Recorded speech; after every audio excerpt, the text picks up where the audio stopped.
Modernizimi i kapaciteteve të forcës së sigurisë së Kosovës mbetet një nga prioritetet kryesore për forcimin e mbrojtjes së vendit.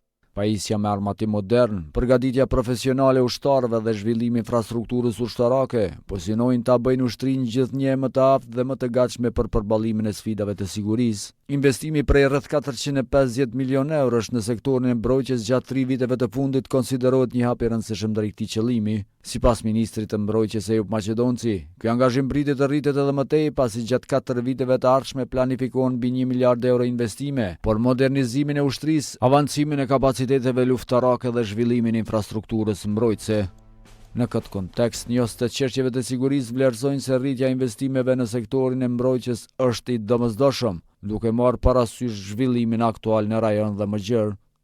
Rritja e investimeve në fushën e sigurisë tani është edhe nevojë se kërkesë e rrethonave aktuale dhe trendeve tanishme, gjithsesi zhvillimeve tanishme në botë dhe në region, të cilat pa me dyshim që imponojnë një dinamikë të shtuar për të konsoliduar ushtarakisht FSK-ja jonë, Ministria e Mbrojtjes, për të ngjeshur radhët dhe për të qenë të përgatitur si në aspektin taktik, operativ dhe strategjik.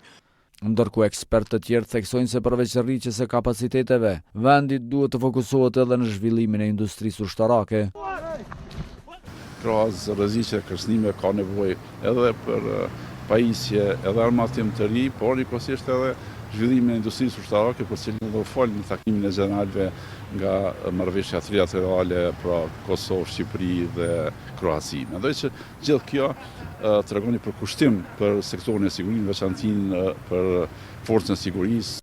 Deri më tani, Forca e Sigurisë së Kosovës është pajisur me disa lloje të armatimit dhe pajisje moderne ushtarake, kryesisht nga Shtetet e Bashkuara, Turqia dhe vendet e NATO-s. Këto sisteme përfshin mjete të blinduara, dron luftarak, sisteme kundër tank dhe artilleri moderne, e që pritet po ashtu ndërtimi i fabrikës së municionit.